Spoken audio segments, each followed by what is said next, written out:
Le Hamas a remis 4 otages israéliennes à l'armée selon un communiqué militaire en vertu de l'accord de cessez-le-feu en vigueur à Gaza avec Israël.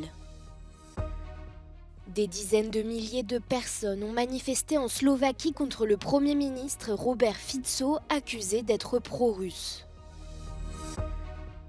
Une nouvelle journée de manifestation a réuni des dizaines de milliers de personnes en Serbie pour dénoncer la corruption et le népotisme. Auschwitz prépare le 80e anniversaire de la libération du camp d'extermination nazi.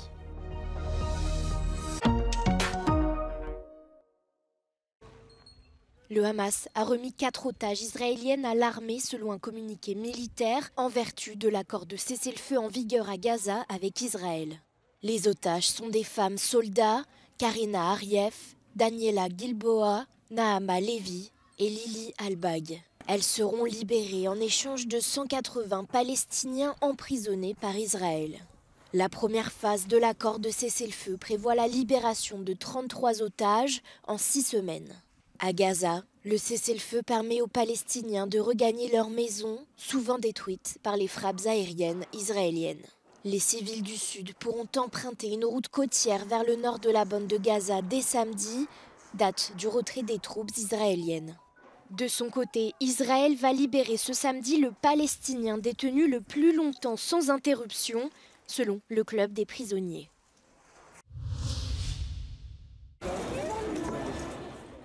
Des dizaines de milliers de personnes ont manifesté en Slovaquie contre le Premier ministre Robert Fico, accusé d'être pro-russe.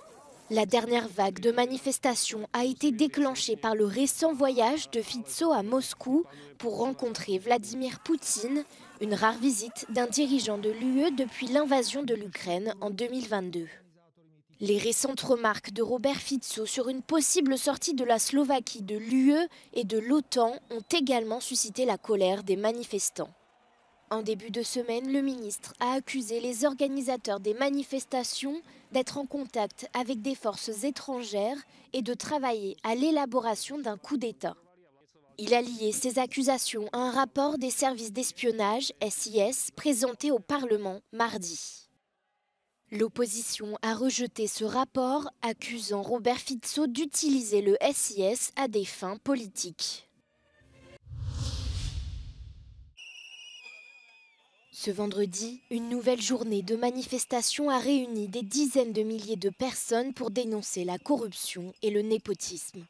Cela fait presque 3 mois qu'un impressionnant mouvement étudiant dénonce le régime du président serbe Aleksandar Vučić.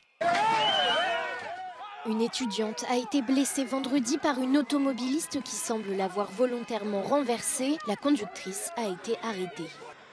Les manifestations ont débuté avec la mort de 15 personnes lors de l'effondrement d'un auvent en béton à la gare de Novi Sad en novembre. Les manifestants réclament justice, blâmant un travail de construction bâclé dû à la corruption gouvernementale. Les procureurs ont poursuivi 13 personnes, mais l'ancien ministre de la Construction a été libéré, alimentant des doutes sur l'indépendance de l'enquête. De son côté, le président Vučić a organisé une contre-manifestation avec ses partisans, accusant des forces étrangères de soutenir les protestations.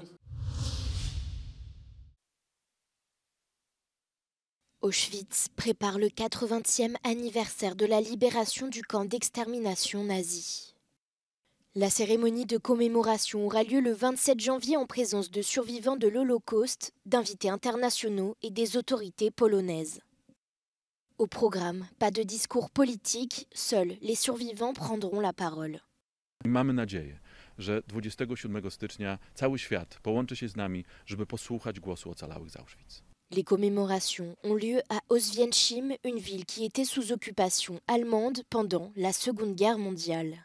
Ici, les nazis ont opéré dans ce qui est devenu le plus célèbre de leur camp de la mort. Plus de 1 100 000 personnes ont été assassinées à Auschwitz. Sur les 3 200 000 juifs que comptait la Pologne, au moins 3 millions ont été assassinés par les nazis. Au total, près de 6 millions de juifs européens ont été tués pendant l'Holocauste.